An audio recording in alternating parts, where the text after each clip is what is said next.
Esto es El Cernidor. Otros ya te contaron las noticias. Nosotros te contaremos la verdad. Conducen Álvaro Alfonso, Amodio Pérez y Horacio Lampariello.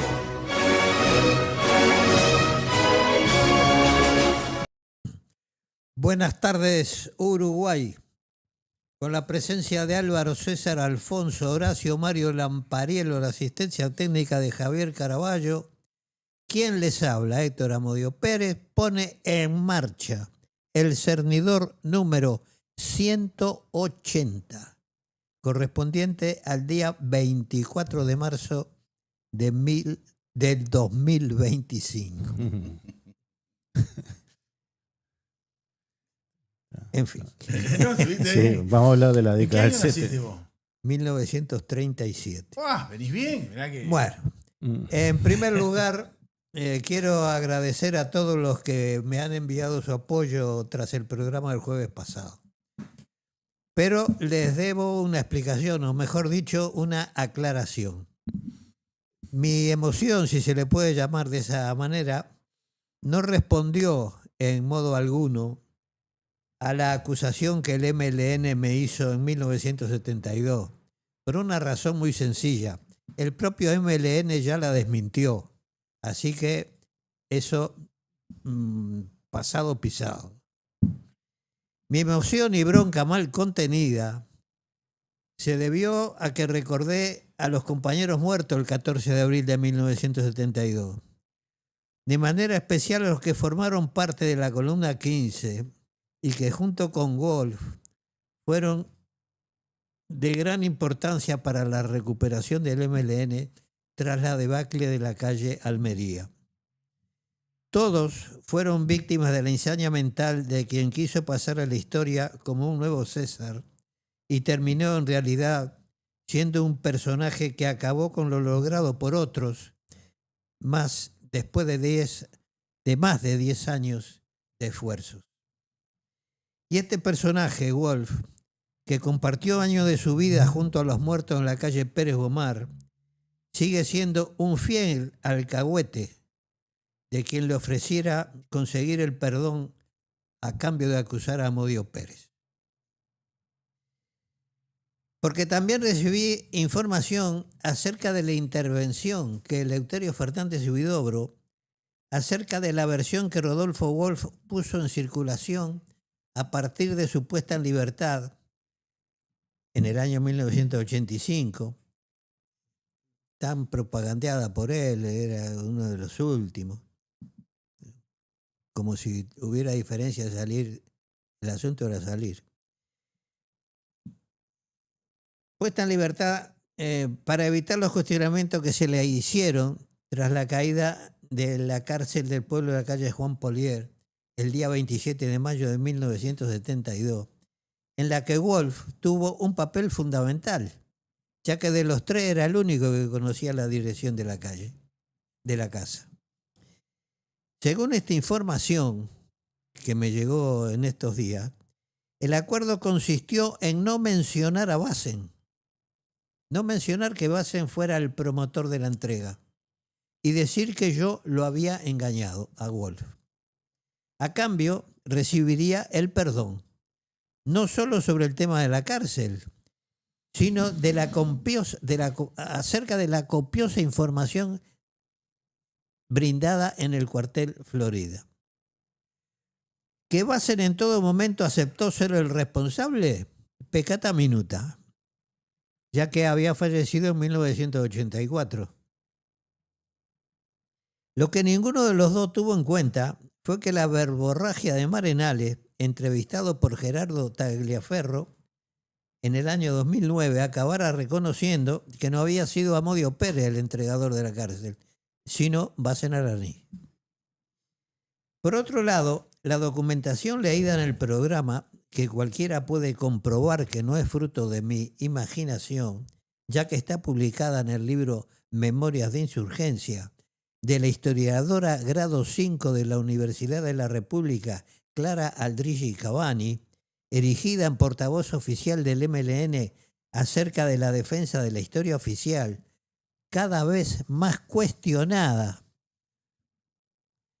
por quienes seguimos paso a paso todo lo publicado y que gracias a nuestra función de protagonistas de los hechos estamos en inmejorables condiciones para desmentir la historia oficial y dar pasos verdaderos para conocer la verdad de lo sucedido. Por otro lado, el aporte de información que Álvaro ha acumulado durante años, unida a su búsqueda incesante en los archivos a los que ha podido acceder, pese a todas las trabas que se le han puesto por delante, me están permitiendo rellenar el puzzle al que algunos intencionadamente le han quitado algunas piezas.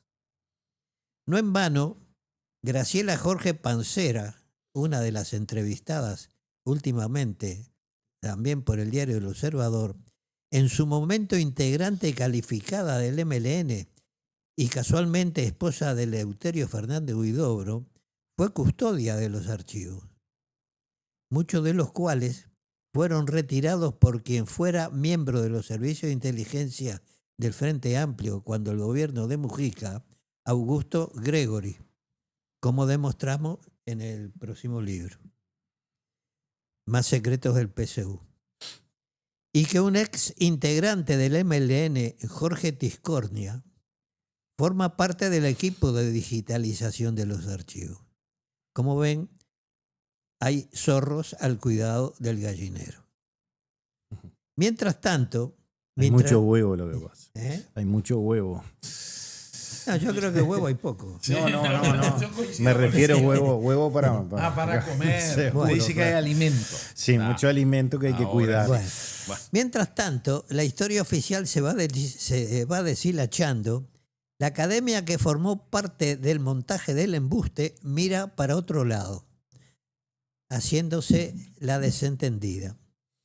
Pero sigue validando la historia oficial a través de libros que analizan aspectos subsidiarios de la debacle del año 1972, sin que las verdaderas causas de esa debacle se conozcan. Últimamente se ha presentado una tesis llamada Los otros Tupamaros, tesis firmada por Javier Suárez Silva, bajo la tutoría de Adolfo Garcés. En el resumen se plantea una conclusión que considero es errónea. Se dice, junto a otros compañeros, los renunciantes, fundaron un nuevo tiempo de postergar el reingreso armado al país desde el exilio, luego de la derrota militar de la guerrilla, hasta el rechazo a cualquier estrategia violentista. Los renunciantes dejaron de ser guerrilleros para explorar el camino político y doctrinario del marxismo-leninismo. Yo he conocido algo a Prudencio, el bazooka, Luis Alemañí, nada a Guayló y Equimal Amir, pero puedo decir que conozco a Lucas Mansilla como a mí mismo. No en vano fuimos compañeros en el Ejecutivo y juntos compartimos muchos años de militancia. No me cabe ninguna duda que Mansilla, el negro Marcelo, fue el líder y promotor de los renunciantes. Pero Mansilla nunca fue marxista-leninista ni nunca tuvo la intención de serlo. Tras la derrota, quienes defendían al marxismo-leninismo achacaban la derrota no a los errores estratégicos cometidos, sino a la carencia de esa ideología. Este sector, que estaba encabezado por Andrés Cultelli y dio en llamarse Corriente Proletaria. A Cultelli lo acompañaba Gabino Falero Montes de Oca, un militante muy antiguo del MLN, al que la derrota convirtió en un personaje digno de El Padrino. Mansilla y sus acompañantes estaban convencidos de la inutilidad de proseguir con la lucha armada, y a ello contribuyó la posibilidad de formar la Unión Artiguista de Liberación junto a Selmar, Erro, Gutiérrez Ruiz e incluso Ferreira Aldunate. Contaban con muchísimo dinero. proveniente de la Junta de Coordinación Revolucionaria, y el paso de los años de militancia y la derrota pesaban demasiado. Lo de abrazar el marxismo-leninismo fue una excusa para evitar un enfrentamiento con la corriente proletaria, un enfrentamiento que llevaban todas las de perder. Así, descartaban, al menos por un tiempo, la lucha armada y decían que iban a formar el Partido Marxista-Leninista para contribuir a la revolución.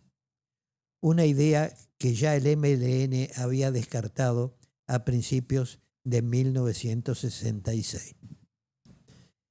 Mansilla sabía que lo del Partido Marxista-Leninista no era real, que solo era un planteo para evitar una guerra absurda entre los sobrevivientes del naufragio del año 72. Y como tal actuó, y seguro actuaron quienes lo acompañaron en la dirección del grupo. Al mismo tiempo que decían trabajar para la formación del Partido Marxista-Leninista, mantenían estrechas relaciones con Selmar Michelini, Gutiérrez Ruiz y a través de este con Wilson Ferreira Aldunate. Seguramente estas relaciones influyeron mucho en su decisión, así como su pertenencia al MLN bastante tardía, lo que quizás les hizo ver la derrota con menos apasionamiento que aquellos que integramos la dirección desde los años 1963-64. Mansilla, aunque miembro del comando de la columna del Interior, también fue crítico con los criterios usados por Sendik para ejercer la dirección de la columna. Y haberlo acompañado en la elaboración del plan para instalar el segundo frente, una de las causas de la derrota, también tiene que haber pesado en su ánimo. No se puede dejar de considerar que el MLN a principios de 1974 creyó en la posibilidad de reiniciar la lucha armada y para explorar esa posibilidad envió al mismo Alemany a Montevideo, a Guaylo, a Montevideo, a encontrarse con Alemany, y su encuentro entre Guaylo y Alemany, descrito por Nieto en La guerrilla innecesaria, acabó con esa intentona. Si no había en Uruguay las mínimas condiciones para la lucha armada, ¿para qué insistir en ella? Apenas un grupo reducido de integrantes del MLN que recibieron instrucción militar en Cuba, luego de desarticulado en Uruguay y Argentina, formaron parte de las fuerzas que a iniciativa de Cuba se integraron a otras organizaciones.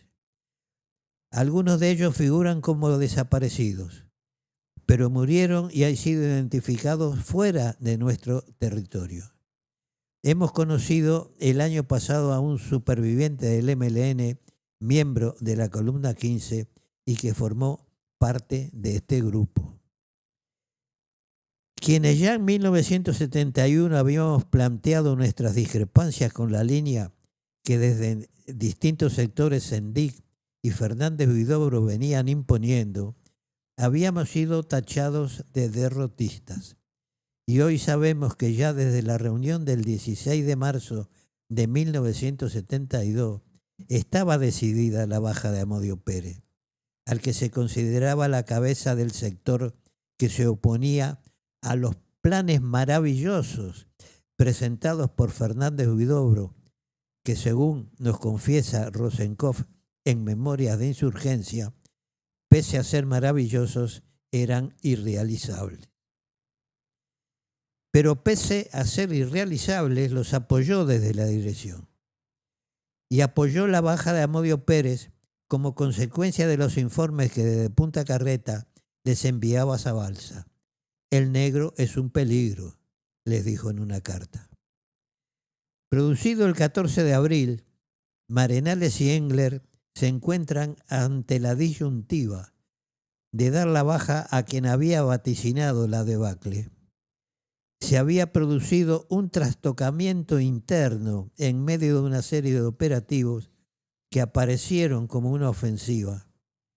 En una situación precaria en infraestructuras y no solo no cumplieron con la decisión, sino que me convirtieron en elemento de consulta. Esto aparece meridianamente claro en el documento que Álvaro trajo días atrás, que ha sido conocido como mi carta de renuncia y que quizás podamos dar a conocimiento de forma completa, porque lo tengo que rehacer a partir de una copia bastante mala y yo creí que la tenía y la he perdido. Entonces la posición de los renunciantes, sin dejar de ser importante, no habría tenido la trascendencia que tuvo si Eleuterio Fernández Huidobro no los hubiera acusado de traidores en su momento. En el libro La Nuca, fundamentalmente, para tratar de eludir la responsabilidad, el papel determinante que tuvo en la debacle iniciada el 14 de abril de 1972, así como su papel de intermediario con el Ejecutivo a partir de junio de ese mismo año para conseguir la rendición incondicional del MLN. Sin dejar de valorar el trabajo presentado, creo que es hora de que se empiece a trabajar en serio acerca de las verdaderas causas por las que una organización como el MLN, que había sido capaz de superar 3 instancias netamente desfavorables, el 22 de diciembre de 1966, la crisis interna provocada por la caída de Neltache en julio de 1967 y el descabezamiento de los órganos de la dirección ejecutiva y de los comandos de las columnas 1 y 15, liquidada por las Fuerzas Armadas, la caída de la dirección y la caída de los comandos en la calle Almería, y esa organización que había superado esas 3 instancias fue liquidada por las Fuerzas Armadas entre abril y junio de 1972. Saquen la cuenta. Abril, mayo y junio. Hay que dejarse de investigar lo accesorio, señores académicos, e ir a lo verdaderamente importante. ¿Qué provocó la derrota, la debacle, mejor dicho, del MLN? Más allá de si tuvo más o menos apoyo, si se equivocó más o menos en tal o cual aspecto. Vamos a las cuestiones de fondo, de una vez por todas. Por ahora nada más. Antes que nada, porque yo sé que don Álvaro ya tiene porque le vi la cara. No. Tiene que dar alguna opinión sobre lo que usted acaba de informar. Yo también le voy a hacer una pregunta. La voy a hacer en el medio acá porque hay un acta que está más abajo y entonces... Hay que ajustar. Sí, antes que nada, los televidentes nos pueden enviar mensajes a través del 097-465-465. Yo ya sé que tengo varios mensajes, por lo menos veo 5. Ahora le vamos a entrar, pero Álvaro quería comentar algo o agregar algo de lo que había dicho Amodi. Como ustedes podrán ver, dice Cárcel del Pueblo. A ver si la cámara lo toma así. Un rato que andaba. Sí. Esto es una vieja carpeta papiro. De aquella época. De aquella época, precisamente. Original. Ahí está. Y que están las actas, en mi criterio, livianas, ya la de la justicia militar. ¿A qué se refiere cuando es liviana? Y que le bajaron los decibeles porque hablan de que no estaban armados, porque eso generaría más tiempo. Que no estaban armados en la cárcel. No, pero digo, no, es ridículo. Poco. Voy a leer 3. Acá están todas, ¿no? Todos los que estaban adentro, alguno que estaba afuera y la familia, digamos. Recordemos que era una casa en la cual había una familia, la señora, el esposo y 4 hijos. Esa era la cárcel del pueblo, una cosa muy emblemática del MLN. Y voy a leer, la primera es la de la señora María Zulema, que era la esposa de Porras, que era, digamos, el dueño de casa, ¿no? Sí. Y la primera pregunta que le hacen, una de las tantas preguntas, voy a leer pocas. ¿Desde cuándo forma parte de la organización, es decir, del MLN? Le preguntan la señora María Zulema. Y ella responde, desde agosto del año 1971. Mi esposo me comunicó que iba a colaborar con la organización, es decir, con el MLN, aceptándolo yo también porque él me dijo que iba a estar poco comprometida y que él trataría de que yo no estuviera enterada de las cosas como eran realmente. Entonces, más adelante le preguntan, ¿de qué forma se compartimentaba usted cuando había reuniones dentro o fuera del berretín? Porque estaban adentro de la casa. La mujer dice que no sabía nada y lo tenían abajo del suelo. Sí, claro. Sí, sí. Y Las entonces, mujeres de antes eran más simples que las de ahora. Sí, y entonces contesta, generalmente me iba a la cocina de la casa cuando me avisaba mi esposo que iba a hacerse una reunión o que iba a pasar alguien o venía alguno para que yo no pudiera ver, ¿no? Es decir, que cuando pasó Pereira Rebelbel y Rick Davis y varios más por allí, no. Dice, ¿sabía usted que allí estaban secuestrados los doctores Pereira Rebelbel y Frick Davis? Y dice que no sabía. Después, José Luis Porras, en aquel momento, en el año 72, tenía 33 años. Uh-huh. En el libro Los dos demonios, nosotros publicamos la camioneta que tenía y que él transportaba, ¿no?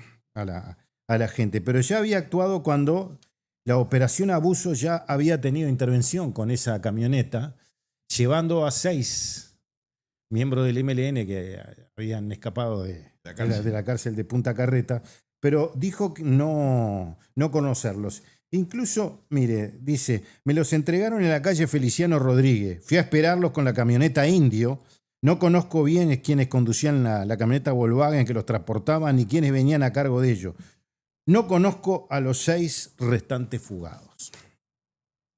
Después le preguntan quiénes construyeron la cárcel en su propia casa, ¿no? En la calle de Juan Polié. Y dice, la construyeron el Negro, Raúl, el Gordo y Alfonso. Yo no tengo nada que ver en ¿Y esta. el Negro era yo?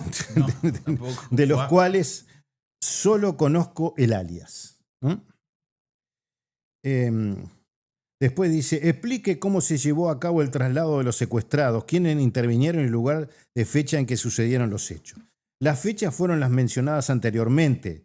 Yo entregué la camioneta a Joaquín de apellido Schroeder, en una paralela en Avenida Italia a la altura de Albo, y después me entregaron la camioneta en el recorrido de Simón Bolívar de Rivera Obligado. Joaquín y Armando Blanco, alias Marcos, conducía a partir de ese momento, yo quedando en custodia y Joaquín que fuera hasta mi casa bajándose.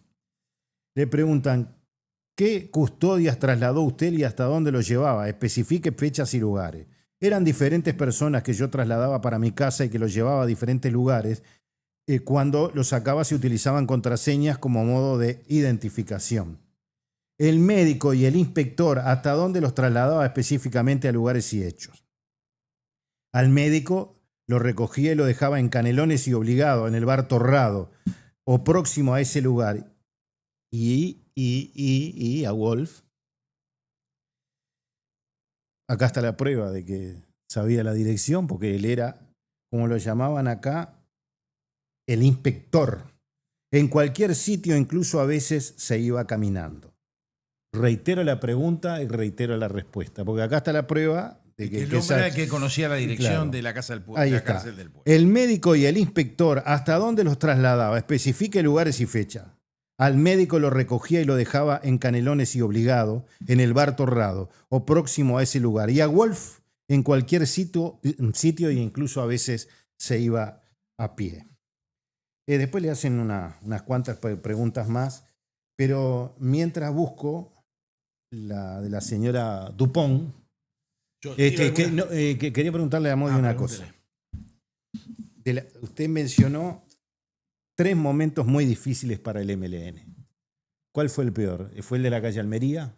¿O el primero cuando muere el primer Tupamaro el 22 de diciembre de 1966 Y después de Masi dice después que son del 68. El peor pero fue el último. de Almería. El 14 de abril, Ah, evidentemente. Nosotros nos recuperamos. Quedó un esquema organizativo, una base organizativa que siguió funcionando. Pero el 14 de abril, tras la reunión del 16 de marzo, es que se trastocaron todos los mecanismos internos. Se quitaron a los responsables como fue un golpe de Estado interno para sacar de los organismos de dirección o de control a los discrepantes con los planes que se iban a llevar adelante. Pusieron a otros en medio de una ofensiva militar. Eso es descabellado, porque cuesta a cualquier militante, le costaba, como decíamos nosotros, agarrar la manija de su nueva responsabilidad. Entonces, en un momento como el 14 de abril, donde se va a lanzar unas 6, 7, 8, estaban planificados, no siguieron en la tarde. Para la tarde del 14 de abril había 3 o 4 atentados en el interior también había preparados. Entonces, era un disparate.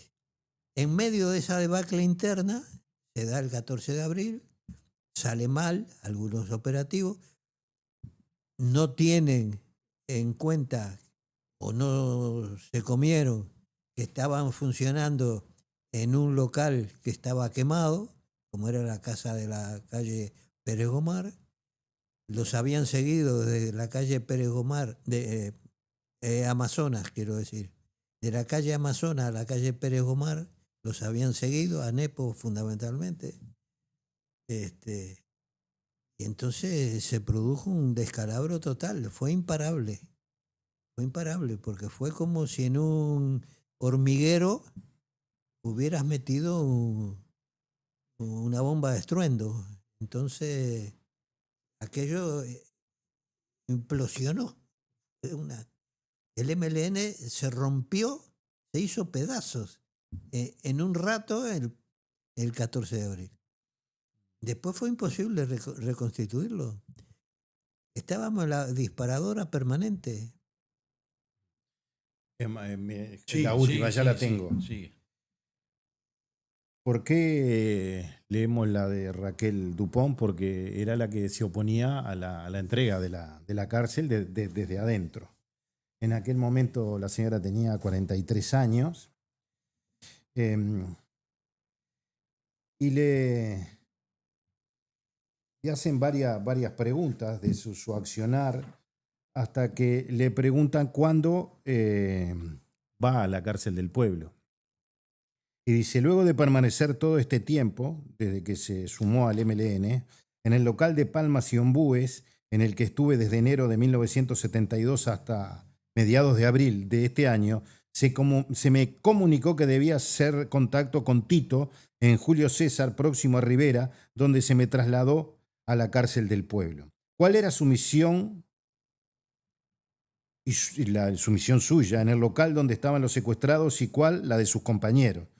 Los 4 éramos custodias y nos dividíamos las tareas para atenderlos. Recordemos que estaban allí en ese momento, en el último momento, Ulises Pereira Revolver, estrechamente ligado al presidente Jorge Pacheco Areco, y Frick Davis.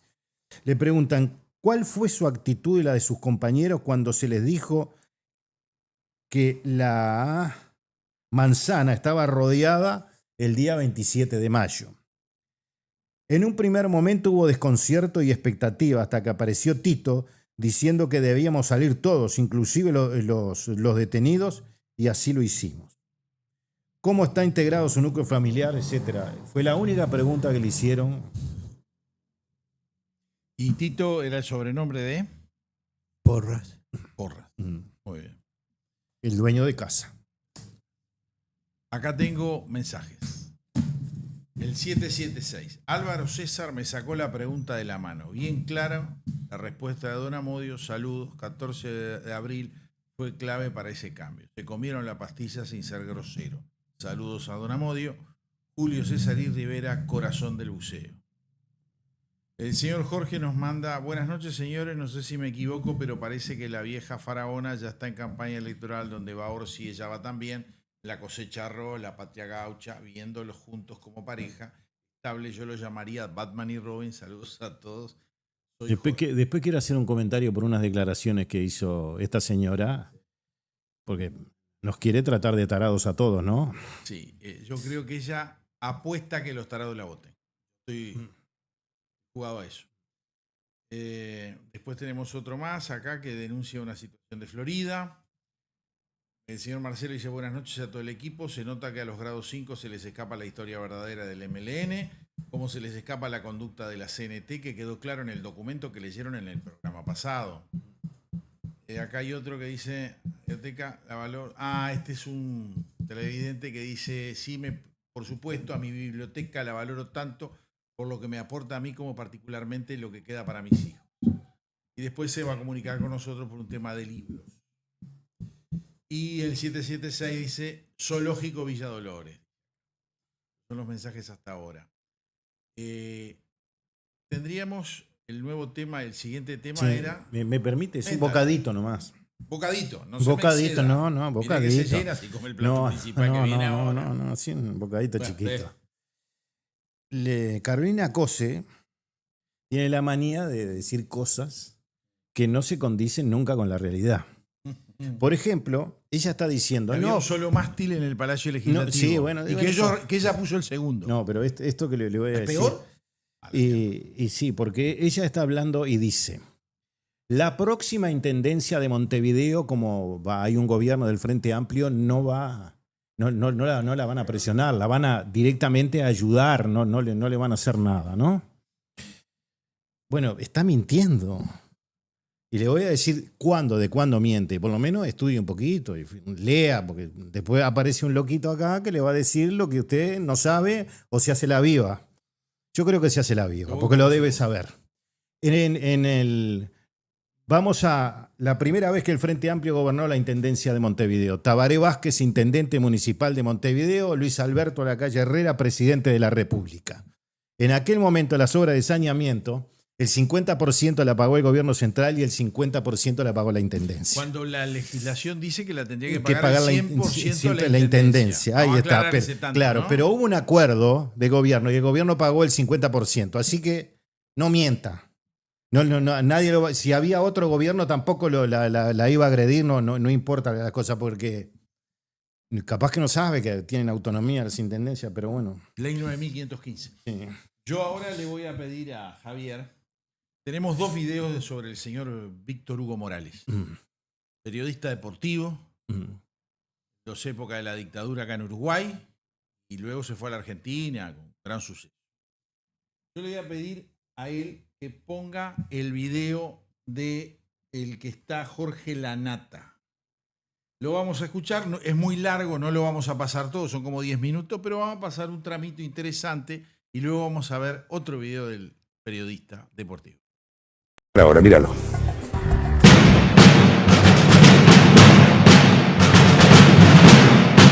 Un conspicuo amigo de todos los integrantes del Batallón Florida y muy especialmente del mayor Juan Carlos Grosso.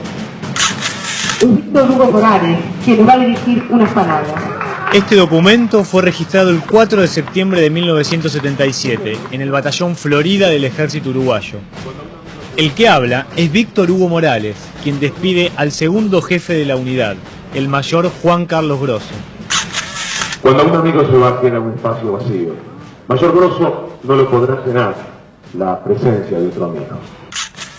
En muchas oportunidades, y estoy seguro que le tiene que haber pasado a muchos de los presentes, cuando he tenido algún problema o alguna dificultad, humana, profesional, familiar, ha estado a través del teléfono o de su propia presencia personal para decirme qué necesitas, qué te hace falta, en qué te puedo ayudar.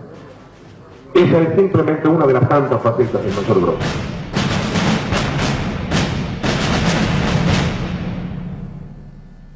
Leonardo, ¿qué los motivó a hacer un libro sobre Víctor Hugo Morales?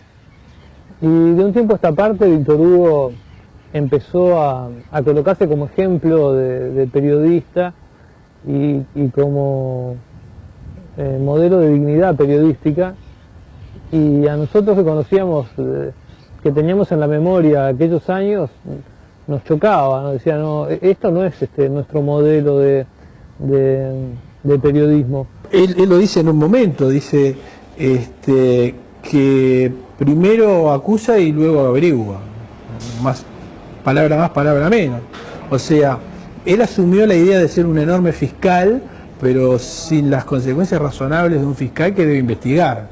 Pero para demostrarlo teníamos que hacer un trabajo de investigación, es decir, teníamos cosas en la memoria, pero queríamos hacerlo en forma sólida, ¿no? Es sorprendente porque es un pasado, es una historia, una biografía personal que en buena parte está construida por él mismo. La primera pista la pasó un periodista de aquellos años, que me mandó un mensaje diciendo que buscara un artículo que había escrito Enrique Tarigo, recordándole que él era amigo de militares. Desde febrero del 75 a septiembre del 77, 2 años y medio, Víctor Hugo Morales ha sido concurrente a un cuartel del ejército, el cuartel que albergaba el Batallón Florida, una de las principales unidades militares uruguayas.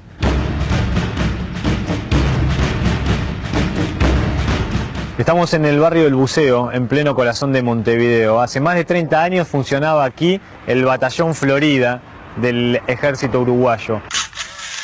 Hasta aquí se trasladaba Víctor Hugo Morales. Bueno, como vieron, eran las palabras de Víctor Hugo Morales en homenaje cuando se retiraba el Grosso apellido, ¿no? Sí, Grosso, el coronel Grosso. Coronel Grosso, en el Batallón Florida. No era cualquier cuartelito, ¿no? Un cuartelito pesado en donde... Mucha historia. Claro, en donde hicieron las negociaciones con los Tupamaros entraban y salían. Tenés todo el reguero que se te ocurra, ¿no? Tortura, lo que se te ocurra. Al extremo que cuando vino la democracia no quedaba nada del Batallón Florida, lo habían demolido, dice, y construyeron viviendas arriba. O sea, no quedó nada. El hombre ahí era un amigo de la dictadura, por lo menos de él. Que aparte dicen que en determinado momento él negó de que tuviera teléfono de Grosso, lo que sea, pero en las propias palabras de él, cuando lo está felicitando, dice que con una llamada telefónica ya lograba que le solucionara, como un amigo lo escuchara, y bueno, ¿en qué te puedo ayudar? Algo, una mamadera completa, ¿no? El hombre, para decirlo medio así, como de campo, de afuera, ¿no? Y ahora yo quiero que escuchen lo de hace unos días.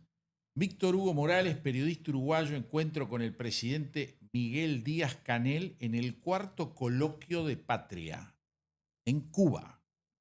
Escuchémoslo. Le agradezco tanto a Cuba.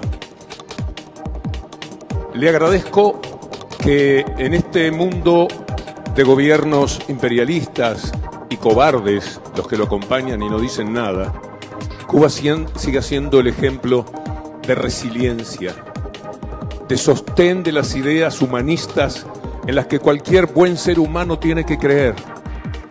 Vemos que tienen dificultades, pero vemos también que en el corazón de los cubanos está muy firme la revolución y que no hay una crisis política. Y eso es muy fuerte a la visión de quienes venimos de otros lugares donde los ejemplos son exactamente al revés. Cuba es para esta generación que represento por edad y para los más jóvenes, es nuestra bandera. Es nuestra bandera de que vale la pena luchar por el ser humano, es nuestra bandera de que no tenemos que declinar en la fuerza que le damos a nuestras vidas para tener la esperanza todavía de un mundo un poco mejor. Al cabo de tantos años como nunca, está muy claro que Cuba tenía razón. Han sido el eje de la gran discusión política de la historia de la humanidad. Esta pequeña isla, este pequeño lugar geográfico del mundo ha sido el eje de todo lo que hemos discutido. Unos se fueron para un lado y Cuba fue para Cuba.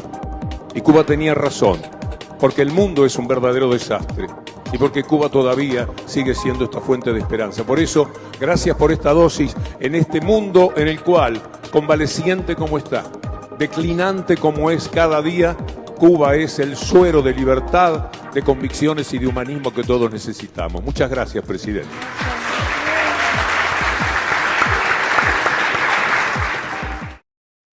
Bueno, hasta con aplauso y todo el hombre se fue de ahí, ¿no? Ahora, es espantoso, ¿no? La actitud de... Para las personas que pensamos que la democracia es el sistema menos malo y necesario, este tipo de actitud es espantosa. Pero aparte, yo les decía ahora a mis compañeros, y medio se reían, que el hombre Víctor Hugo Morales es un tipo que está siempre en el mismo lugar. El hombre nunca se cambió. El hombre es hincha de las dictaduras y se le pagan mejor. Porque gratis no puede hacer eso que hace, ¿no? Entonces, me recordaba Álvaro que fue... relataba los partidos del fue Mundial. Contratado para los mundiales, para cubrir los mundiales por Telesur, en Venezuela, sí, en Venezuela, venezolana. Que él relataba y comentaba el Diego, don Diego Maradona. Entonces, y después viene este tipo y te viene a dar cátedra, te dice qué es lo que está bien y está mal. No puede decir nada este hombre. Lo mejor que podía hacer es seguir relatando fútbol mientras lo deje y le paguen, ¿no? Porque es muy bueno además, ¿no? No, es que es buen relator de fútbol. Ahora, también como, aparte de buen relator de fútbol, es bueno también haciendo cada porquería, alcahueteando gente que no tiene nombre. Sí, también claro. Es bueno, porque vos lo ves y te hace un discurso redondito, ¿no? Y termina aplaudiendo la tribuna, todos contentos. Muchacho. Ese es Víctor Hugo Morales. Una de las deshonras que tenemos en el Uruguay. Él dijo la otra vez que si ganaba Milei se iba a venir al Uruguay. Yo estoy rezando que no venga. Y si viene, lo quiero cruzar en la calle para decirle lo que uno opina de ese tipo de personas. De ser alcahuete de las dictaduras. De derecha, de izquierda, de la que sea. Sí. Bueno, hasta ahí llego. En 2 videos, 1-1. Seguro, deportivamente. Sí, un empate. Claro. No, Seguro. va ganando 2-0, porque las dos eran dictaduras. Una es todavía. No, pero le digo, como si las tildamos. Futbolísticamente. No, las tildamos si son de tendencia a la derecha o de tendencia a la izquierda. 1-1. 1-1. Sí, sí. Acá tengo un mensaje. Era como el coronel ese batallón. Acá es lo que me pone el 7-7. Le voy a pedir ahora, vamos a entrarle al tema de los archivos, lo que ocurrió en Argentina. Claro, lo que hemos venido reclamando nosotros hasta cansancio. Cuando me llegó ese video, ustedes lo van a ver ahora, capaz que muchos ya lo vieron por las redes, otros no. Yo dije, nos tocó. No, me di cuenta que no era el Uruguay. No quedé contento. Marchamos con la coalición republicana en la elección pasada y con esta los van a enterrar de cabeza, ¿no? Pero los responsables son los otros. Claro, los otros que tuvieron desde el 20 de mayo hasta el 1 de marzo y no hicieron nada con respecto a este tema. Liberarlo completo. Bueno, vamos a escuchar. No, pero si es por ley. Seguro, ¿no? Podemos ir, supongo que la Comisión Interamericana de Derechos Humanos nos puede atender y decirle, mire que está votada una ley en Uruguay. Y que viola nuestros derechos. Seguro que viola nuestros derechos. Pero en ese video, que es de la República Argentina, que lo vamos a escuchar ahora. Terrorífico. Javier Milei dio a conocer todos los archivos ocultos de la dictadura cívico-militar argentina. Durante décadas, los archivos en manos de la CIDE permanecieron en las sombras y solo los gobiernos de turno tuvieron acceso a esta información secreta. A pesar de eslóganes vacíos sobre su compromiso con la verdad, la memoria y la justicia, estos documentos fueron utilizados como un botín de guerra, vaya a saber uno con qué objetivo.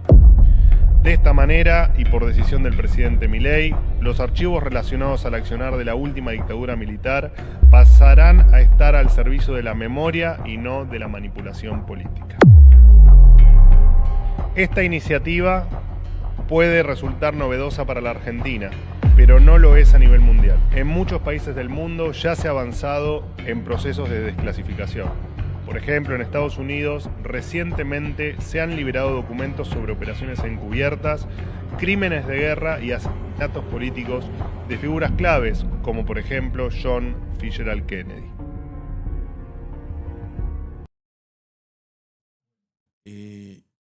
Yo puedo estar a favor o en contra de la política que lleva adelante Javier Milei. ¿Está bien? Puedo estar de un lado, algunas me gustan más, otras no, el estilo, lo que quiera. Ahora, Lo que acaba de resolver el hombre me encantó. Sí. Está votado desde el 2010, ¿no? Claro. Y también lo mismo... Lo tenían con la patita doña Cristina, los Kirchner lo tenían abajo de la cama. Exactamente. Entonces... Igual que acá. Y claro, porque en el Uruguay, ahora con la resolución que sacó el gobierno pasado, el de la calle Pou, es muy lavada, muy blandita, que dejó todo igualito como estaba, que había que armar una comisión para que viera lo que afectaba o no afectaba, entonces seguían habiendo cosas reservadas y otras no. Los archivolos. No sé. Claro. ¿Está? Nos dejó en el mismo lugar, un poquitito mejor, que no nos alcanza lo suficiente. Este hombre abrió todo. Dijo, se abre la caja de Pandora. Ahora, en la Argentina, la caja de Pandora es más de 10 veces que la que nosotros tenemos. Sí. Estamos en un tema poblacional, de estilo. Allá existía, yo siempre lo he dicho, la conscripción militar para formar grupos guerrilleros era facilísimo, todos sabían manejar armas. Todo un lío, ¿no? Ahí florecía los impulsos cubanos. Y bueno. Y en casa se vota la ley 20.280. Se demora mucho en la reglamentación de la misma. No sé por qué se demoró. Esto estuvo a cargo del Ministerio de Educación y Cultura. Después, cuando se reglamenta, se pone la fecha de 1973 a 1985, como si antes no hubiera pasado absolutamente nada. Es decir, que para cobrar decimos que la dictadura empieza el 13 de junio de 1968, pero para saber aplicamos a partir del 27 de junio. Otro, no horror fue en esta reglamentación crear un organismo que ya estaba creado en el gobierno del doctor Tabaré Vázquez, ¿no? Por lo tanto, son muchas cosas, muchas falencias, y además el Frente Amplio y los partidos tradicionales durmieron la siesta, utilizó los archivos a piacere para básicamente una cosa, por el tema de los desaparecidos y cómo encontrar pruebas para procesar a los militares. Esas fueron las dos cosas, no para que se sepa la historia realmente como es. Entonces la escondo, invento por leyes fechas que no existen, no hablamos de la Guerra Fría, no vamos a después de la Segunda Guerra Mundial, porque si en el año 60 aparece los Tupamar o aparece este otro, el otro, es porque en el 50 pasó algo.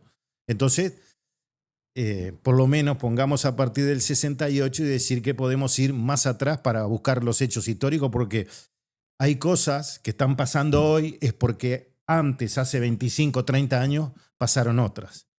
Pero hoy, la verdad está escondida, está tapiada, porque si empezamos a buscar, seguramente podríamos saber un 5% de lo que realmente ocurrió en el Uruguay en todos estos años. Y miren que aquellos que no lo creen, si no sabemos de historia, no sabemos de democracia. Pero hay además una circunstancia. Hace unos días, a propósito del homenaje a Sendik y toda esa parafernalia que se montó, que si homenaje sí, homenaje no, anda circulando le llaman un documental, un vídeo, a propósito de la vida de Sendik, que ha sido llevado adelante y aparecen figurando en el vídeo quienes traicionaron a Raúl Sendik. El Picho Lopardo, el Lechón Lopardo, que iba de cuartel en cuartel haciendo propaganda para la rendición incondicional. Entonces déjense de mentir. Déjense de mentir de una vez por todas. Y señores historiadores, académicos, pónganse las pilas. Y pónganse a trabajar en las verdaderas causas del desastre del MLN en el año 1972. Bueno, Yo tengo algunos mensajes. Acá Marcelo dice, me da vergüenza que Víctor Hugo diga que es uruguayo. Era famoso los líos del Patín Club, donde él y su hermano jugaban. Él y el hermano jugaban en los torneos de fútbol que hacían entre las dependencias militares y policiales. Por eso tanta amistad. Tengo algún otro mensaje que a veces no está relacionado con esto. Dice acá el oyente que tengo agendado como 25. Hola, ¿podrías decirme cómo puedo averiguar el nombre de las personas a ser alcaldes en el municipio? ¿Sí? Gracias. Bueno, eso se va a saber en unos días cuando se presenten las listas. Todavía no están. Un mes antes de la elección. Exacto. Después tenemos... ¿Algún otro? No, por ahora no. Por ahora no tenemos más. ¿Qué otro temita teníamos? No, ¿se acuerda que en algún momento le había dicho que el tema de Consejo de Estado, sí, cuando hablamos de un Consejo de Estado, consejero de Estado, lo estamos vinculando directamente con una dictadura, ¿no? Uh-huh. Y en realidad, en la historia del Uruguay hubo 4 consejos de Estado. ¿En dictaduras cuántos? Bueno, en aquellos momentos... En estos años, 1846, 1851, bien, 1898, 1899, después de la guerra del 97, 1942, 43, y 1973 y 1985 el más extenso. Pero te dirá, ¿quiénes fueron los consejeros de Estado en la cosa? Bueno, hay presidentes de la República. ¿Quiénes, por ejemplo? José Valle Ordóñez. Importante. Que no quiere decir que no fuera demócrata, ¿no? No tiene nada que ver. Por ejemplo, también otro presidente de la República, Juan José Amézaga, fue consejero de Estado en eso del 42 y el 43. Lorenzo Valle, César Valle Pacheco, José Valle Ordóñez, como dije, Francisco Bauzá, Tomás Berreta, otro más. Otro más, mire, Canelones. Ahí está. Sí, el que hizo la represa de Canelón Grande. Sí. La hizo para darle agua a la granja de Canelones y Montevideo. Y bueno, después pasó lo que pasó. Bueno, y así seguimos con distintos personajes de la historia del Uruguay. Señor Echegoyen, que fue el primer, Martín Echegoyen, el presidente del Consejo de Estado tras el golpe del año 1973, Arturo Heber Jackson, Eduardo Jiménez de Aréchaga y Justino Jiménez de Aréchaga, Andrés Lamas. Podría mencionar a otros más, José Cerrato, Francisco Soca, José Leterra y Jacobo Varela Acevedo, porque hay calles de Montevideo. Y mucha gente tal vez desconoce cuál es el contenido del decreto que derriba la democracia en 1973. A ver. Yo sé que usted tiene una fotocopia muy buena. Sí, claro, fue pero eso va en el documental. Es el original. Es una copia de mimeógrafo. Mimeógrafo, pero es el original. Pero ese es el original. Seguro, redactado. Hay una BIC marcando claro, cosas. Después hay otro original, porque hubo varios ministros que se negaron a firmar ese original. Claro. Y entonces el documento contiene la tachadura de los ministros que no se adhirieron al golpe de Estado. Que no se adhirieron al golpe de Estado. El que tiene usted es un original claro, previo al que tuvieron que hacer de emergencia. Bueno, en realidad el que me lo entregó hace más de 20 años fue el que lo redactó, ¿no?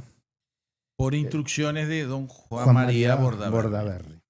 Y entonces dice que lo principal está que la no consideración por la Cámara de Senadores de la solicitud de desafuero de un senador, Enrique Erro, efectuado por la justicia militar competente por la Comisión de Delitos de Lesa Nación y la resolución de la Cámara de Representantes, no haciendo lugar a la acusación del Senado por violación de la Constitución al citado legislador, constituyen grave desconocimiento de fundamentos principales de la Constitución tal como se expresa en el mensaje enviado en la fecha por el Poder Ejecutivo a la Asamblea General. Y más adelante agrega, este hecho, además de su gravedad intrínseca, es una demostración del ejercicio de facultades constitucionales con una finalidad diferente a la que corresponde al Instituto, movido por razones políticas sectoriales sin consideración alguna por el interés general. E dice que la República asiste, por lo tanto, a un acentuado proceso de desconstitucionalización, o como se le denomina en la doctrina del derecho público, de falseamiento constitucional originado por la aplicación de usos contrarios o el desuso de las normas básicas. Luego le entra a los partidos políticos, le da con el fierro, y el decreto tiene 5 artículos donde se declara disuelta las cámaras, se crea el Consejo de Estado, se prohíbe la divulgación de la prensa oral, escrita, avisada de todo tipo de información, comentario o grabación, se faculta a las Fuerzas Armadas y policiales a adoptar las medidas necesarias para asegurar la prestación ininterrumpida de los servicios públicos esenciales, y después el comuníquese. Y acá sí figuran los que firmaron. ¿Qué fueron? Juan María Bordaberry como presidente de la República, el coronel Néstor Volentini y Walter Ravena, ministros del Interior y de Defensa Nacional, respectivamente. La firma de los otros ministros, más allá que a algunos de ellos no le iba a temblar la mano por firmar, pero como otros no firmaban, terminaron firmando solo Defensa e Interior y el presidente de la República. Mire, usted sabe que el documento que usted tiene, que es el original, pues yo dije que era copia del ligógrafo, pero no, ese es el original. Después tuvieron que hacer uno con estas firmas. Usted sabe que yo tendría que estar encuadrado en un museo, ¿no? Sí. Porque las cosas buenas o malas que nos pasan en la República se tiene que saber siempre. Claro, pero al Museo de la Memoria piden la foto de los Tupamaros, pero no esto, ¿no? Sí, son unos hijos de papá y mamá de novela. Avíseme, siga. ¿Va a seguir con otro tema? No, sí, pero es igual, entre usted. ¿Se acuerda que cuando Amodio no estuvo unas semanas? No, un día solo. No, el año pasado. Ah, el año pasado. Sí. No falta nunca. Sí, yo le hablé de cómo se llaman los barrios estos privados. Ah, los barrios privados. Claro, seguro. Sí, como que eso que está en contra del frente. Seguro, claro. Que no están todos en contra en el frente. No están. Los barrios privados, La Taona, el Carmel, todos esos que hay muchos en Canelones. Sí, claro. Allá por Interbalnearia. Seguro. Y camino Los Horneros para adentro. Sí, claro. Ahí está lleno. Pero hay varios más, ¿eh? Pero uno está tal lleno. vez... Ahí está lleno. Yo no sé si no es el primero, pero uno de los primeros... De los barrios privados. ¿Que usted tiene ahí la referencia? Sí, tengo la referencia. Pero, ¿los primeros en dónde? ¿En Uruguay? No, yo creo que en el mundo. ¿En el mundo? Sí, claro, yo creo que por ahí empieza. A ver. Y entonces este libro de Fernando Díaz Villanueva, La contrahistoria del comunismo, la gran utopía del siglo XX en 35 episodios, es imperdible, no solo porque el hombre escribe muy bien, sino la información que maneja es realmente contundente. Y van a ver que muchas veces son muy guapos, pero a veces no tan guapos. A ver. Usted me está hablando de comunismo y me habla de los barrios privados. Seguro, sí, claro. ¿Y eso tiene lógica? No pueden tener los comunistas barrios privados. No, pero toda la vida dijeron que está mal eso. No pueden caviar y tomar champán francés y whisky de etiqueta negra. Pueden, ¿no? Tienen derecho. No, derecho tenemos todo. El problema es cuando se lo toman todo ellos solos. Sí. Bueno, mire. El título es El Olimpo de los dioses obreros.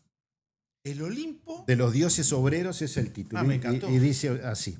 Aunque en Occidente no se quisieron dar por enterados, la Revolución Húngara de 1956 hizo temblar a toda Europa del Este. El levantamiento en masa de Budapest demostraba que era posible convertir desde dentro las democracias populares en democracias secas. De la gesta húngara no supieron sus vecinos checos, polacos o alemanes orientales, porque prensa libre y comunismo son antónimos, pero sí sus dirigentes. Tras conocer la noticia y ver fotos llegadas por valija diplomática, vino el miedo. Todos los comités centrales de los partidos comunistas que hasta ese momento confiaban en el poder dinosaurio del Ejército Rojo y en la contundencia de la policía política, empezaron a preocuparse por su seguridad. Y si ocurría lo de Hungría, en Varsovia, en Praga, en Bucarest y en Berlín a un tiempo, ¿el amigo soviético podría socorrer a todos a la vez? Y si lo conseguía, cuando llegasen los tanques rusos, los miembros del Politburó, guías de la clase trabajadora, ¿seguirían con vida o sus cadáveres penderían de las farolas? Los más preocupados eran los alemanes. Tenían un antecedente, la rebelión de los albañiles de 1953, que había puesto en un aprieto muy serio al gobierno títere formado por Ulbricht, Pieck y Grotewol, el miserable tridente de mediocridades que colocó Stalin para regentear la Alemania ocupada, es decir, Alemania Oriental. Hasta ese momento los líderes de la autodenominada República de los Trabajadores vivían en lujosas mansiones neoclásicas de Mahanskirin, un selecto barrio del distrito Pavlov en el que antes de la guerra residía la alta burguesía. La localización era ideal, en el mismo centro de Berlín, a tiro de piedra de los ministerios, aunque con grandes zonas boscosas de los alrededores que eran perfectas para ir de caza con los generales soviéticos. Estar tan cerca de Alexanderplatz tenía sus riesgos. Si estallaba algo parecido a lo de Budapest, la turba obrera no tardaría en llegar a la zona en la que vivían los miembros del Comité Central del SED. El área estaba acotada por vallas y garitas de seguridad, lo que motivó que entre los berlineses se le conociese como pequeña ciudad. Allí el minúsculo grupo de privilegiados que gobernaba el país vivía con desahogo, rodeado de sirvientes y lujos impensables para el resto de los alemanes. Pero la protección era poca. La Stanichins, coqueta y céntrica, era indefendible en caso de la crisis. Walter Ulbricht, cuya cobardía era solo superada por su intransigencia ideológica, encargó a su delfín, Erich Honecker, que buscase un lugar cercano a la capital donde los capitostes del régimen pudiesen blindarse. Honecker lo encontró rápido. El nuevo Olimpo de los dioses obreros se levantaría en un bosque a unos 30 kilómetros al norte de Berlín, llamada junto al pueblo de Wandlitz. Los jerarcas perdían en situación, pero a esas alturas poco importaba. Hacía años que los amos de la República Democrática Alemana, así se llamaba Alemania Oriental, Alemania comunista, nadie lo veía en persona. Viajaban a toda prisa por las desiertas avenidas berlineses en sofisticadas chaicas negras de fabricación soviética, aunque sus caras eran omnipresentes gracias a la prensa oficial y la propaganda del gobierno. El alemán medio sabía que la cúpula del SED era una casta de intocables inaccesibles para el pueblo llano. Moverse a las afueras tenía además un incentivo especial por Honecker, un anodino funcionario del partido extremadamente metódico. Tenía la oportunidad de diseñar un complejo único en su especie, una urbanización amurallada en la que todos y cada uno de los miembros del Comité Central tuviesen que pasar por delante de la casa para hacer cualquier cosa. Entrar, salir, ir a cazar, al club social, al economato o a pescar al lago vecino. El sueño de un comunista de manual, mitad burócrata, mitad policía, obsesionado por controlar a los demás. Las obras de lo que se bautizó como Waldsiedlung, Colonia del Bosque, arrancaron en 1958. 2 años después ya estaba terminada. Era un lugar de 2 kilómetros cuadrados camuflados por el bosque para evitar la inquisitiva mirada de los aldeanos.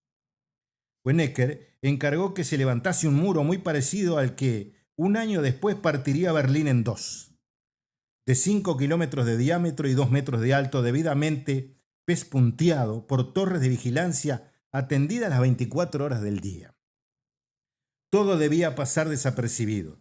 Se plantaron abetos y otras especies de crecimiento rápido junto a la tapia y las torres para que, en poco tiempo, éstas quedasen totalmente cubiertas por la vegetación. El interior del complejo estaba formado por 23 casas unifamiliares idénticas que disponían de una parcela de 180 metros cuadrados. Nada del otro mundo, bastante peores que los palacetes, en donde estaban antes, ¿no?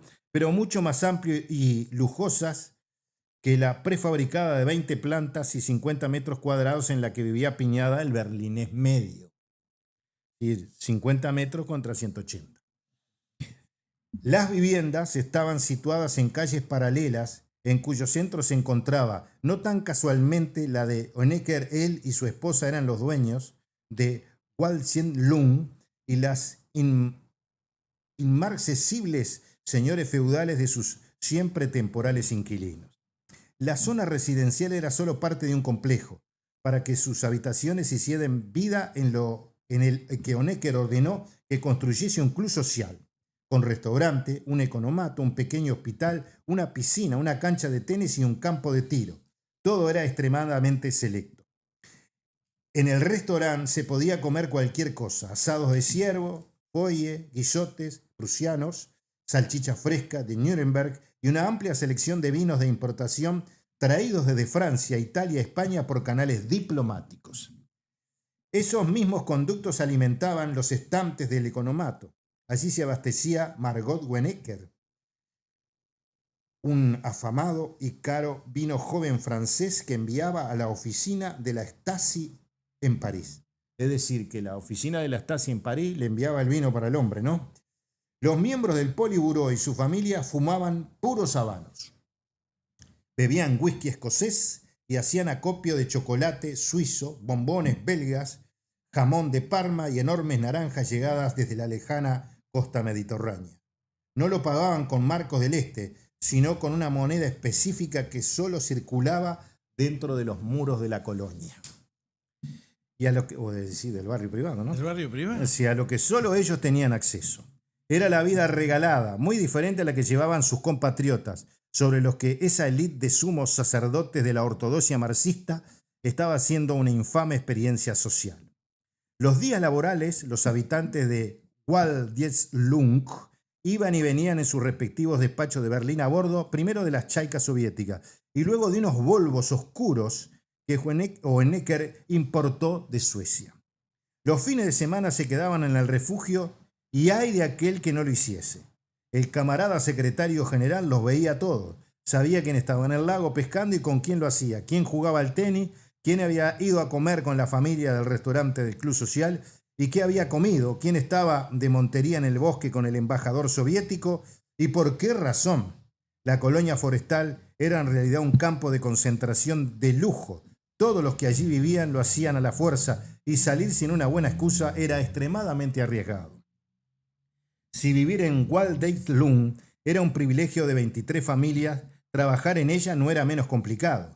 Todos los empleados, desde los jardineros a los camareros, pasando por los médicos y los profesores de tenis, eran agentes de la Stasi. Y no unos agentes cualquiera. Tenían que disponer como mínimo del rango de teniente y pasar secretas pruebas de acceso. A cambio ganaban un poco más y accedían, aunque fuese de matute, a ciertas gollerías impensables para sus paisanos, como un cartón de cigarrillos Camel o una botella de Rioja, distraídos del almacén del economato.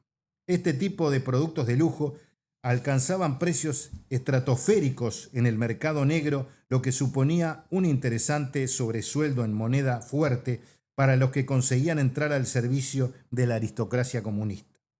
Los amos lo sabían y toleraban estas pequeñas debilidades entre sus lacayos más cercanos. Ellos, a fin de cuentas, eran los custodios del secreto mejor guardado de esa odiosa república socialista que marcó a fuego el sino de 3 generaciones de alemanes. Sabe que tengo un par de mensajes. Hay uno del señor Jorge, dice: perdón, pero sería mucho más interesante dejar hablar a Modio. Justo a Fernando Díaz Villanueva dan por bueno. Muchachos, por favor. Yo voy a hacer la presión. Fernando Díaz es este señor que escribió ese libro. ¿Cuál es el problema? Yo no sé si es bueno o malo el hombre, no me importa. Ahora, lo interesante es que lo que contó ahí de los barrios privados, como le decimos nosotros, nadie lo desmintió. No. Entonces, si no lo desmintió, eso está bien. Y es interesante ver las dos formas de pensar que tienen algunos individuos. Muchos son, claro, pero no son los únicos. Si lo hace otra gente, está mal. Ahora, si lo hacen ellos, está bien. Claro. Pueden traer por valija diplomática vino de París y los otros, si lo hacen, bueno, ya sabemos lo que pasa, ¿no? Claro. Yo creo que estas cosas... No, el problema que tiene esta gente es este. A ver. Ellos juegan siempre al ataque. Y el día que se les muestra algo que está mal, más que mal, porque si unos vivían en unas casas de 180 metros y los otros de 50, creo que hay algo mal. Más cuando usted predica que es el partido de los trabajadores. No jodan más con eso. Y entonces cuando se le ataca, le molesta. Y lo único que saben decir es eso. Es fascista y es con palabra, pero nunca con argumentos. Yo siempre digo, lo que se dice acá, hay derecho a replicarlo, a decir que no está todo bien. Lo que quiera. Con respecto a que Amodio haga uso de la palabra, lo dejamos siempre bien y acá todo el mundo habla. Yo sé que a veces Amodio viene preparado para algo, como ustedes ven, siempre tiene todo en papelito escrito. Seguro. Que lo prepara en su casa. Pero en la que viene traigo algo de Lenin o de Stalin y se lo leo, algo que esté de repente a favor de ellos. Entonces capaz que se pone contento. Le va a costar encontrar algo a favor de Lenin. Pero tengo otro mensaje más, el 776. ¿Barrios residenciales se llaman esos? Jaja, dice. Y acá tenemos de vuelta a Jorge que dice, barrios privados tienen los blancos, colorados y el FA. ¿Vio? Sí, es cierto. Sí, es claro. cierto eso. Sí. Pero, a ver, y te explico más. En el Uruguay, como están prohibidos los barrios privados, la picardía de los que lo inventaron es la siguiente. Ellos compran un predio grande, por eso eran predios rurales, y a partir del gobierno del Frente en Canelones de Carámbula y luego de Orsi lo fomentó también, les cambiaba el suelo, el tipo de suelo. Hackenbruch no se los había autorizado. Ustedes saben que Hackenbruch, el viejo Hackenbruch, no les autorizaba para hacer las obras. Creo que autorizaron alguna especial, algo chiquito, no muy grande. En determinado momento, cuando vino al Frente, pasó la aplanadora y, bueno, los convenció, yo no digo más que eso, y les dieron los permisos. Entonces, ¿por qué tengan que ir al interior, a Canelones? Porque si vos querés hacer un barrio privado, necesitas varias manzanas. Pero las tenían que tener bajo un único padrón. Porque si tenían varios padrones, tenían que hacerles calles en el medio, y las calles son públicas. En la República Oriental del Uruguay son públicas. De esta forma, no había calles. Entonces, como es un padrón único, bajo una sociedad anónima, los individuos compran acciones de una sociedad anónima que tienen derecho al uso del pedacito de tierra dividido en letras. A, B, C, tal, ¿no? O números, pero no padrones. Los padrones en catastro siempre es uno solo. El 6885 era el de la Taona, que después lo cambiaron. Seguro. Ese era el número aparte. Yo pero recibía los permisos. Para que quede contento, los alemanes orientales tenían una Taona también. Claro, pero a ver, todos estos arreglan el lío. Ahora, den la posibilidad que todos la tengan, no se cierren, es lo que está diciendo Álvaro. ¿Entendés? Pues si vos pregonás que somos todos iguales, que el hombre nuevo, bla, bla, bla, y después vos te refugiás con moneda especial, porque usaban un tipo de moneda que lo usaban solo ellos. Una moneda. Se ve que le darían un montón para que comieran bastante. Claro, pero además por temor a que se levantara la gente y les pasara algo a ellos, ¿no? Esa fue la creación de ese barrio. Sí. Ese es el argumento. Como había pasado lo de Hungría, también lo de Checoslovaquia, etcétera, dice, mirá si pasa acá y... Nos degüellan. Claro. Aparte lo pasaban a cuchillo. Sí, no, claro. El presidente el Honecker ese, creo que quedó vivo después, no sé. Sí. Capaz que quedó viviendo en esa casa. ¿Quién le dijo que no? Porque total era una casita de 180 metros. No lo ibas a mandar al palacete. ¿Está bien? Sí. Cuando cayó el muro. Algo debe haber pasado. ¿Quiere decir algo de esto? No. Tengo acá otro, el 771, dice... Hola, ¿hay alguna posibilidad de escuchar los programas vía podcast? Saludos de Richard del Buceo. No, la forma de escuchar el programa es, nosotros hacemos unos cortos después, que estaban en Instagram, ahora están en YouTube, de que son parciales. Y lo otro que tienen, lo pueden escuchar todas las veces que quieran este programa, porque queda en el canal de YouTube, el Pulsómetro TV. El cernidor, lo buscan, están los 180 programas, de cuando lo hacíamos en radio a cuando lo hacemos nosotros directamente. Cuando estábamos en la 30, que hicimos unos cuantos programas, y ahora. Yo tengo otro temita que quiero charlarlo y que lo escuchen atentamente. Vieron que se vienen las épocas de lluvia ahora. Y Montevideo es crudo con la lluvia. La zona en que nosotros estamos está jodida. Nosotros estamos en la zona de La Paz y Magallanes, y La Paz y Rondó es tétrica, ¿no? Es una zona que se trató de impulsar durante el gobierno de Valle cuando le vino la crisis con el Plan Fénix. Y algún edificio se hizo uno muy, muy hermoso frente a la terminal a lo que era AFE. Ya no estaba en funcionamiento, ¿no? La estación central. ¿Y qué nos encontramos? Que cada vez que hay una inundación, ves pasar los autos flotando, los contenedores de basura flotando, y ese edificio entras en bote. Literalmente entras en bote. La ventaja que tiene es que fue diseñado con una escalera que le permite que el agua no le llegue a lo que sería el palier. Estamos hablando de un edificio gigantesco. Estaba dentro de los proyectos para mejora de la zona, ¿no? Un puerto hicieron dentro del edificio. Exacto. Casi. Para llegar en bote. Para llegar en bote. No, vos llegás en bote, parece Venecia. Cuando estás en el medio del temporal, parece Venecia. Entonces, yo tengo un video que salió en subrayado, que lamentablemente no lo pudimos bajar. Pero yo le voy a pedir a Javier que me aumente un poco el volumen ahora del micrófono cuando yo ponga el video, porque por lo menos lo voy a hacer escuchar, que es el del subrogante Zunino, intendente de Montevideo, ¿no? Después que pasó Carolina, quedó este muchacho. Y él ahí da las explicaciones por qué no se subsanan las cosas. Y después que da esas explicaciones, a mí me sonaban tan mal, que llamé a un amigo, ingeniero, con muchas experiencias en fluidos, en agua y todo eso. Dije, vos, dame una explicación sensata si este hombre tiene razón, si yo estoy tan loco, ¿no? Y bueno, y ahí me mandó después una cartita que yo la voy a leer, pero de momento lo que les voy a pedir es que escuchemos esto. Les pido disculpas porque le voy a pasar el audio al micrófono. Pero en un instante, y ahí vamos. Aviso. ¿Está bien? Está bien. Bueno, esa zona tiene una zona que está incluso por debajo del nivel del mar, con lo cual la posibilidad de acumulación de agua cae toda hacia ese lado por un tema de pendientes, y el tema es que la posibilidad de evacuación de esa zona, al sufrir lluvias muy pronunciadas, queda acumulada hasta que no termina de drenar. Es un tema de acumulación de agua que no tiene la capacidad de hacia dónde evacúa. Hacia dónde evacuar también tiene las dificultades por la zona baja que es. Eso tiene que ver con la posibilidad, obviamente hay algunas propuestas de obras de infraestructura, pero las obras de infraestructura en una zona que además está densamente construida, implican la generación de piscinas subterráneas con sistemas de bombeo, que tienen obviamente costos muy importantes. Esa zona en realidad lo que tiene es un proceso de construcción sobre... la ciudad se construyó bloqueando algunos desagües naturales que tenían que ver con arroyos, esto hace más de 100 años, y eso hoy es parte de los problemas que está generando. Algo parecido teníamos en el sistema de lo que era el viejo arroyo Mataperros, que hoy hicimos una solución con el sistema del plan de saneamiento SAI del BID. Hoy la zona de Mataperros, en el temporal de ayer, por ejemplo, aguantó sin ningún tipo de problema y sin inundaciones sobre esa zona. Y lo que hay que hacer es buscarle a una vuelta de infraestructura, pero esa infraestructura donde una ciudad ya está consolidada y constituida es muy difícil porque obviamente las posibilidades se terminan limitando. Bueno, como ustedes escucharon, el hombre comenzó diciendo que esa zona está por debajo del nivel del dice del mar, que es el del Río de la Plata, ¿no? Eso es lo que él dice. Primero, hay un error, no está por debajo del nivel. ¿Correcto? Por debajo del nivel no está. El nivel no es el mejor, pero no está por debajo, porque si no estaría siempre inundada.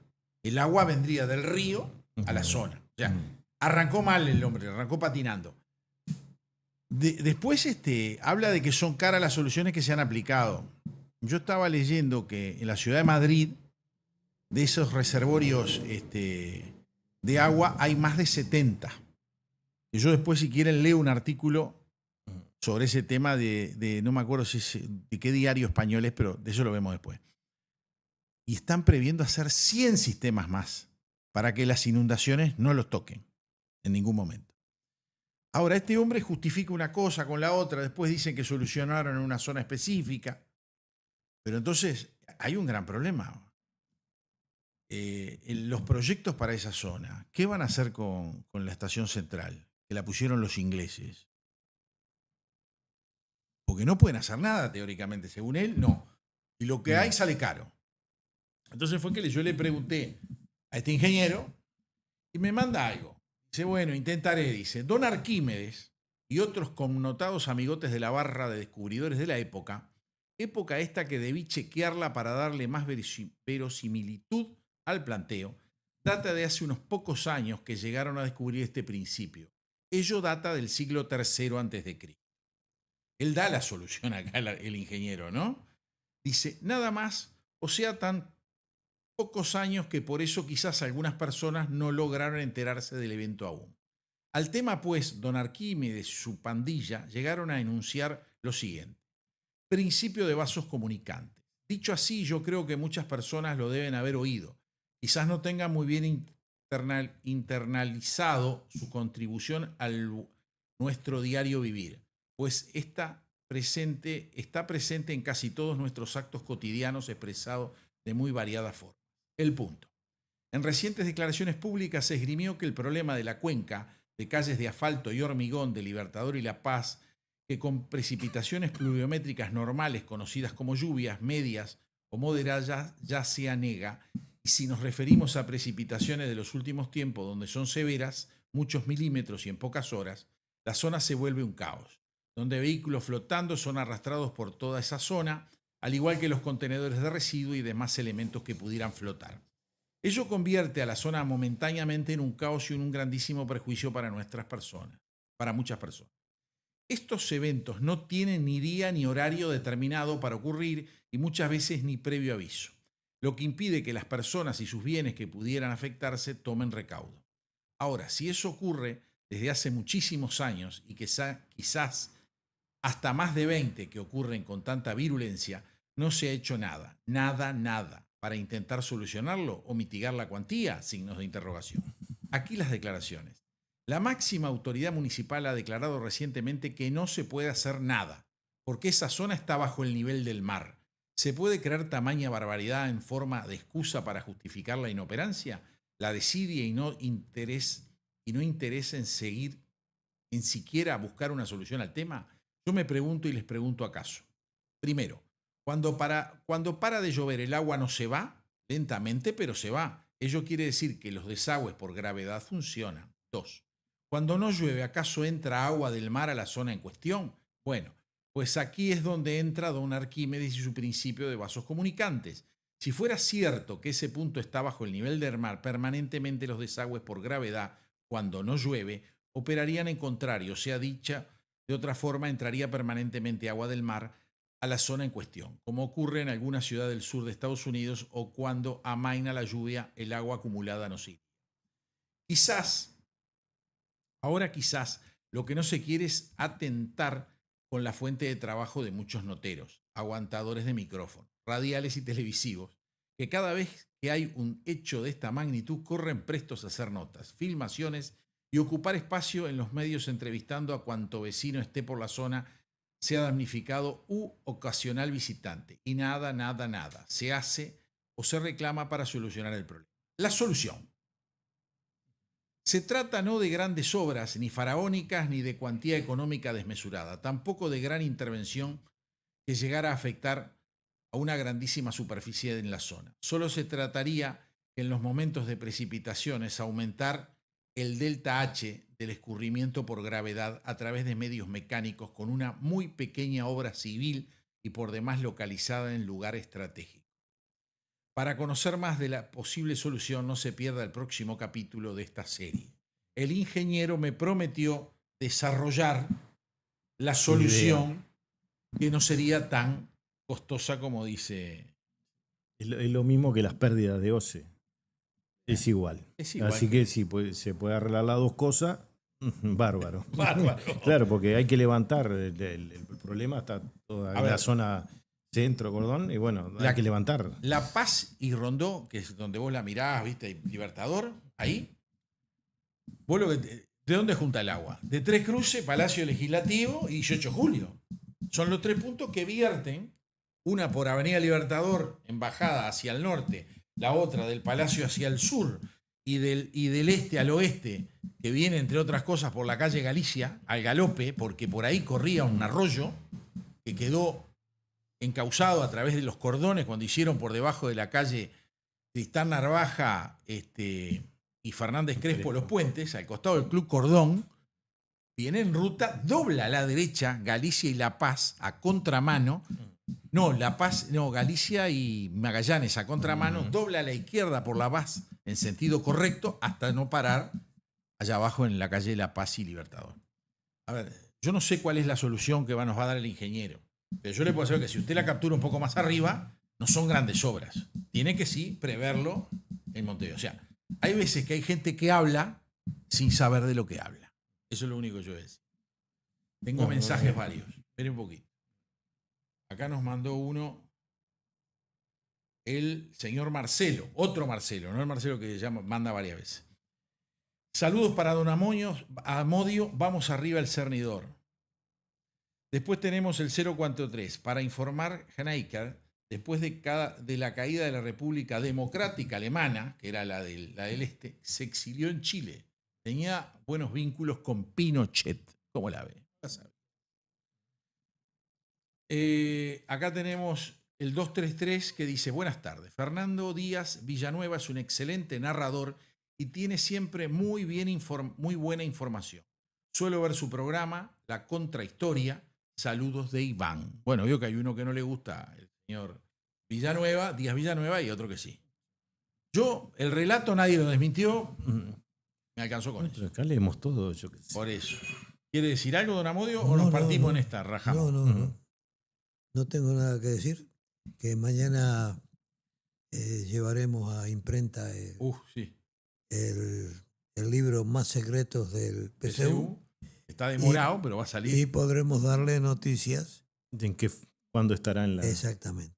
Y a todos los que lo han comprado, ya... Se lo enviaremos. Seguro. O coordinaremos la fórmula, porque a veces algunos vamos a coordinar. Sí, y los que lo quieran, en el próximo jueves podemos poner allí la tapa y contratapa. Exacto. Para que vean. Porque les voy a aclarar algo que dice Álvaro. Si nos compran a nosotros el libro, nos dan más margen de ganancia para el documental. Después, si no, lo compran en las librerías cuando salgan. Sí, claro. También nos va a llegar regalías de ahí, pero no es la misma cifra.